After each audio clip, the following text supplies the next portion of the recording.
Welcome to This Week in Astrology. This is episode number 570 for January 25 through 31, 2021. This week features the start of a new Mercury retrograde period happening entirely within Aquarius. A Leo full moon squares Mars and Uranus and opposes the Sun, Saturn, and Jupiter. This forms a T-square, adding even more fuel to the huge bonfire that Mars, Jupiter, and Uranus have already ignited. We also have a peaking triple Thor's hammer, highlighting selfless service, as well as 6 bonus aspects that are not in my written forecast. Busy week. Thanks so much for joining me. I'm your host, Benjamin Bernstein, broadcasting from thisweekinastrology.com. I simultaneously record these weekly forecasts as an audio podcast and a video, so you can choose whichever format you prefer. The video version includes detailed chart graphics, which you can also see in my written forecasts at astroshaman.com. We're honored to be one of the internet's top 10 astrology podcasts. Check out our website, thisweekinastrology.com, where you can hear the show and subscribe to podcast updates. And if you have not already, be sure to click the link in the show notes for 2 chances to win a free Astrology Plus session with me each month. What's old as we come into this week? A waxing moon and a grand cross continuing through March 18 with Vesta, Neptune, and the lunar nodes. So let's get on to our individual days of the week. On Monday, January 25th, we have our first bonus aspect, the Sun sextile Chiron. The Sun is at 6 Aquarius, Chiron is at 6 Aries. Sun is the core of identity and vitality. Chiron is the wounded healer. So the sextile usually creates a little more harmonious situation. So I would say the primary probable effect here is any gifts you have at healing or mentoring can be amplified here with the Sun in Aquarius. Do it in your own unique and special way as guided by your intuitive hits. If shadow work does come up, which Chiron can definitely bring up, the sextile should make it easier to work with. If you'd like a nice simple modality for doing healing work, my free healing invocation is a way to get that done super quick and easy, delegated to your higher self. And you can find the link in the show notes to my free invocation masterclass where that is described. Let's go on to Tuesday, January 26. We have a peaking triple Thor's hammer highlighting selfless service. Vesta is the star of this rare and complex aspect pattern, this triple Thor's hammer. That's 3 interwoven Thor's hammer aspect patterns, started on December 16th, peaks today on January 26th, and ends on February 14th, Valentine's Day. The power of this aspect pattern is juiced up by 2 guest appearances, which are not in the image, by the way. Jupiter, which is conjunct Saturn, amplifies the effects of the pattern December 16 through January 27, while Mars, which is conjunct Uranus, boosts its potency January 8 through January 25. Now, the heart of this configuration is a single Thor's hammer. It has a Saturn-Uranus square on the back end, pointing to Vesta at the tip. This could generate flashes of intuition, showing how to take the structures supporting this cause to the next level. What if something about the cause or how you're approaching it needs release or adjustment? In that case, the existing structures will be destabilized. To find the best way forward, listen to your intuitive hits and be willing to think outside the box. So that's the message of the Vesta Saturn Uranus Thor's hammer. This triple Thor's hammer also contains 2 other individual Thor's hammers. One is Vesta Uranus in the south node, and the other is Vesta Saturn and the north node. To keep things simple, we can simply focus on the fact that this adds the lunar nodes into the mix. The lunar nodes, which are always directly across from each other, create the axis of destiny. Let's say that better. The axis of destiny.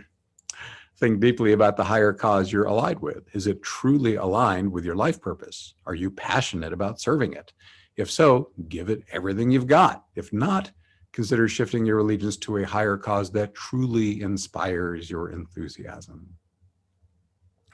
We also have today, on Tuesday, January 26th, a couple of Uranus aspects. We have Mercury quintile Uranus and the Sun square Uranus. The Mercury quintile Uranus, that's Mercury at 25 Aquarius, Uranus at 7 Taurus. Sun square Uranus, Sun is at 7 Aquarius, Uranus is at 7 Taurus. Let's start with Mercury quintile Uranus. Mercury is human mind, Uranus is divine mind, quintile is magical inspired connection. So a Mercury-Uranus quintile is awesome for just getting intuitive hits very easily and quickly, much more than you usually would. It can also encourage ingenious thinking. And you could argue about whether that has to do with your human mind just working really well or the divine amping it up. But either way, you should be able to think more originally and with more agility with Mercury quintile Uranus. Mercury is also in Aquarius, and that Aquarius and Uranus are the same energy. So just double boost on the originality, creativity, brilliant idea. Also, as I said, we have Sun square Uranus also here on Tuesday, January 26th. Sun's also in Aquarius, close to Mercury. So similar interpretation, except the sun would stand for the core of your identity, just saying overall, not just in your thinking, can you express yourself into the world with more uniqueness, creativity? Can you let your freak flag fly, as they said in the 60s, show what's unique and special about you to the world?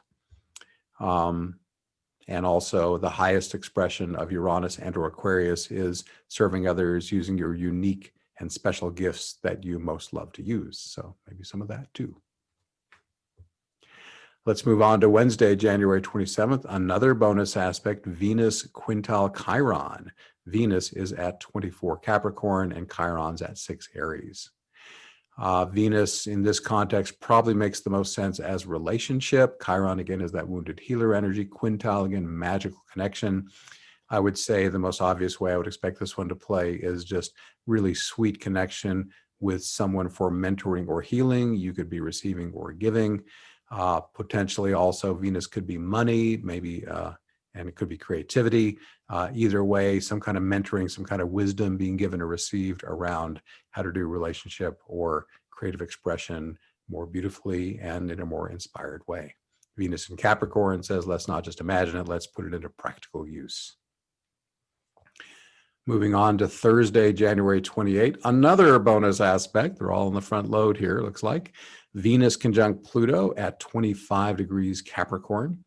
Venus, Pluto, here's Venus again, representing 3 basic things: relationship, creativity, and money. Pluto is wealth and power, one at a time. A Venus-Pluto conjunction could really empower an existing relationship and help take it to the next level, help you be perhaps more open, authentic, honest, fully present with that person. Or if it's a relationship that needs some help, Pluto could say, all right, let's stir up the old shadow stuff that's in the way here so you can work with it if you want to. Again, I gave you my link to my healing invocation earlier. I mentioned that. And again, that will be in the show notes if you want to use a tool that's very effective for many people at healing dysfunctional things within yourself.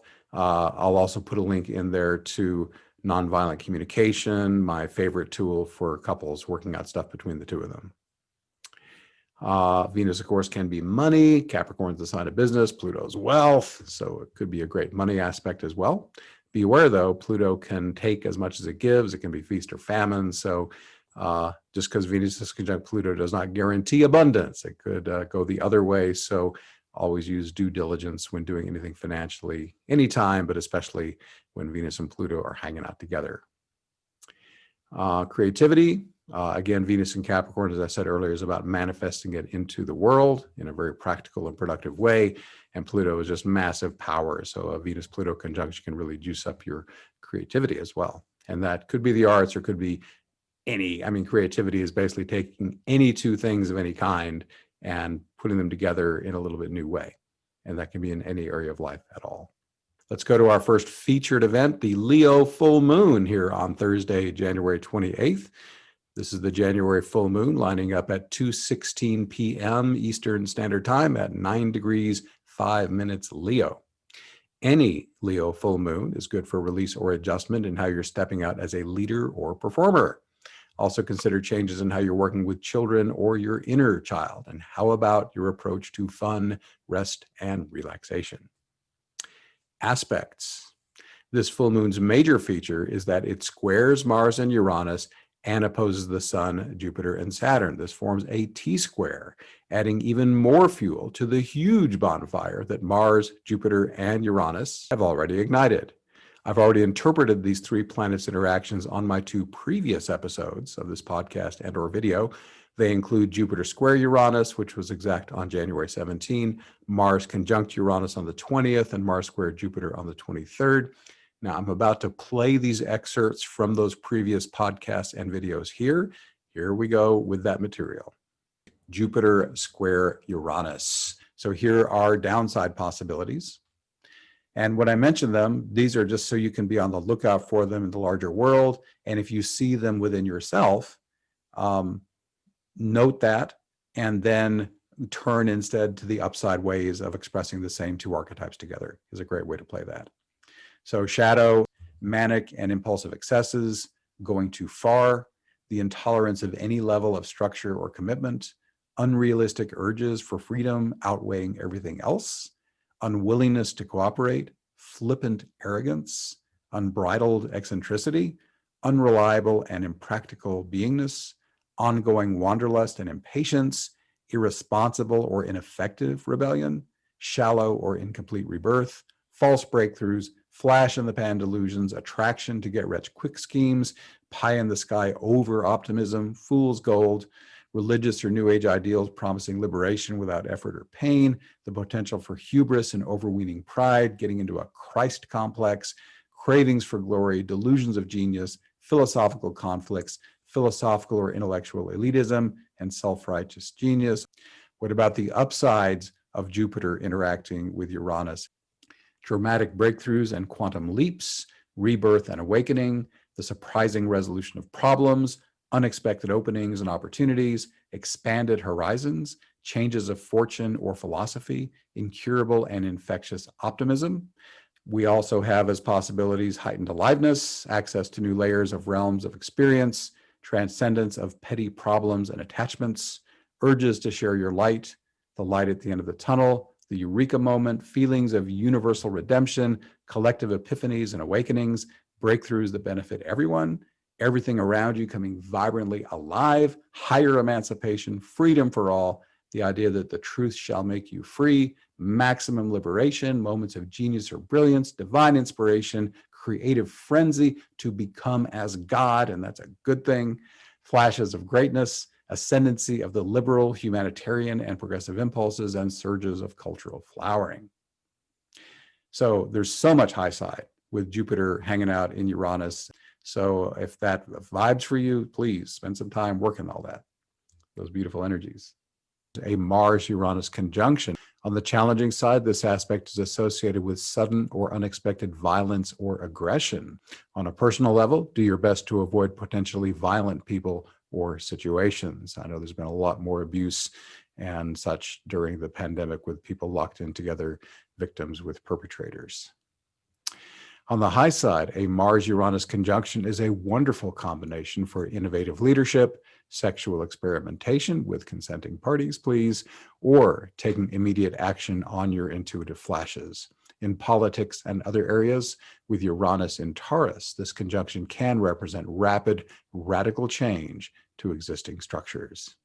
At a basic level, a Mars-Jupiter square has Jupiter amplifying the potential expressions of Mars. The challenging side of Mars can bring attack, aggression, violence, and murder. The life-affirming potentials of Mars include striving for a worthy cause, as well as embodying the initiator, sexual being, athlete, and entrepreneur. With Mars in Taurus, this aspect can amplify endurance and persistence. It encourages you to slow down and enjoy the full body sensuality of sexual connection. And it can also help you to expand your material or financial resources. This full moon also features a kite, a harmonious kite. This aspect pattern includes the moon, sun, Juno, Jupiter, and Chiron. It offers healing, mentoring, and hope to committed partnerships. The Sabian symbol for this full moon is early morning dew salutes the sunlight. This image radiates hope and optimism. It speaks of new beginnings, nurturing moisture, and life-giving energy. It reminds us that however crazy things may seem, each day dawns with wonderful new possibilities. And finally here on Thursday, January 28th, another bonus aspect, Sun-Jupiter conjunction at 9 Aquarius. But you know what? I kind of covered that in the lunation forecast. I'll just say briefly, a Sun-Jupiter conjunction is really a booster. It can make you feel joyous and expansive and full of energy. In Aquarius, it can again stimulate your uniqueness and the excitement about showing what's really cool about you to the world and getting your intuitive hits and serving others with your special gifts and talents you love to use, all that kind of good stuff. Let's move to Saturday, January 30th. Mercury turns retrograde. That happens at 10:52 a.m. Eastern Standard Time, and that's happening at 26 degrees, 29 minutes Aquarius. The Winged Messenger will turn direct again on February 20th at 7:52 p.m. Eastern Standard Time. That'll be right about 11 degrees Aquarius. This retrograde takes place entirely within Aquarius. This sign has gotten a lot of attention lately, especially with the Jupiter-Saturn great conjunction that happened in the first degree of Aquarius on the winter solstice. I facilitated a special Awakening Plus online meditation at that moment and felt a major influx of Aquarian age energy. With Mercury retrograde entirely within the sign of quantum leaps, it's a great time to reflect on how you can best embody positive Aquarian qualities. For starters, have you accepted everything about yourself that's unconventional or outside the box? And are you expressing those unique qualities into the world? Can you fly your freak flag all the way up the flagpole all the time? Or do your circumstances require you to express your uniqueness more selectively? Aquarius rules intuitive hits. These come directly from your higher self. It created you and always knows your optimal course of action. You can recognize an intuitive hit with absolute certainty. You know in your bones the instant it pops in. How consistently are you following this life-affirming guidance? Finally, each of us is born in response to a need of the collective. What are your special gifts and talents? How fully are you using them to serve others in a way that delights you?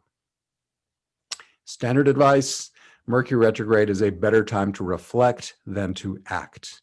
Make sure you're understanding and being understood. Be prepared for more glitches than usual. Double check any travel arrangements. If possible, delay important contract signings and major purchases until Mercury is direct again. Mercury retrograde is ideal for reflection, contemplation, and planning. It's also a great time for repairs or completing projects that were already underway. Tie up those loose ends. Announcements. Everyone is welcome to participate in many Awakening Plus Zoom calls for free. These events support your individual healing and awakening, as well as global spiritual awakening. Some events are for Awakening Plus members only, but we would love to have you join our supportive online community. Dip your toe in the water with our 30 days for $1 risk-free trial membership. Here's details on this week's 3 events, all at 8 p.m. U.S. Eastern Time. First, for members only, individual healings that also bless the senders on Tuesday, January 26th. You can support the individual healing of the people on this call and maybe even get one of your own. The magic of this process is in the combined healing intentions of everyone who participates. Do not be surprised if you receive bounce back healing as you hold space for someone else. We should have time for 3 or 4 members in the hot seat. The event should last about 90 minutes. Then the next evening, another members only, a trial event called Journey of Discovery. This is co-facilitated by myself and Awakening Plus member Larry Morningstar. Again, this is Wednesday, January 27th, 8 p.m. Eastern Daylight Time. You're invited to experience a journey of discovery into the heart. After I open and seal the sacred container, Larry will guide us in a 15 to 20-minute process. You'll venture into a deepening connection with your heart and then merge into a magical heart resonance field with other members. You'll be invited to remember yourself as creator and to discover what wants to emerge. Come play and be delighted by what unfolds. This will be followed by 20 minutes of optional sharing of experiences and insights, Q&A, and feedback. Over the years, Larry has facilitated and participated in high vibration conscious business sessions, as well as other group events held in the spirit of oneness. This has helped him experience breakthroughs in awareness and creativity and opened him to new insights and collaboration possibilities. This will last about 60 minutes. And then as usual, we have a free public event on Thursday at 8 p.m. U.S. Eastern Time, New Earth Support Team. In this popular weekly event, we first create our sacred container and invoke embodied awakening. Then we team up, flowing energy to support the more awakened new earth currently blossoming. Our intention is always the same, but the divine keeps it fresh by providing endless variations on this amazing experience. Thankfully, one thing remains consistent: the personal spiritual upgrades and profound bliss we always receive. This guided meditation lasts about an hour, followed by optional feedback, Q&A, and conversation. Awakening Plus features at least 10 live streaming events each month. Many live events are open to everyone for free. Members, though, receive these exclusive benefits of those 10 calls. About half are members only. There's an archive of over 290 life-transforming events, plus a best-of guide. There's enlightening course content, including the complete 16-part invocation masterclass, 2 community connection calls per month. You can choose an accountability partner. There's a private forum. Oh my gosh, so much. You can learn more or start your 30 days for $1 risk-free trial membership at awakeningplus.com. Then, this may be my final mention of my dear friend BJ Harden-Jones' deep dive course based on the work of Byron Katie. Its starting date is just a few days out on February 1st. In a nutshell, BJ's course could help you transcend confusion and suffering, see the grand illusion for what it is, and make consistent contact with a loving presence within. If you feel called to work with her, she could be carrying just the medicine you need. Click the link in the show notes for more on this life-transforming opportunity. Again, it starts on February 1st and space is limited. So last call, check it out now if you're interested. Thanks for being here. Once again, I'm Benjamin Bernstein with astroshaman.com. I can serve you with astrology readings, shamanic healing, awakening activation, astrological event timing, and one-of-a-kind life coaching. All my one-on-one services are equally effective in person or long distance, and during the pandemic, I have dropped my rates. I also offer an unbeatable price on SolarFire, the #1 astrology software for Windows. And as I mentioned, I run the Awakening Plus online membership for spiritual support. You can learn all about this and more at astroshaman.com. For the show notes, go to astroshaman.com/570. Please reach out if you have any questions. My email is astroshamanbenjamin@gmail.com. My number for voice and text, 828-338-9852. I'd love to connect with you. We're wrapping up. Please leave me a rating, review, or comment wherever you're getting this episode so that others who also love astrology and spirituality can find it. Thanks again for spending this time with me. Stay safe, stay healthy. I wish you infinite blessings as the stars light your way.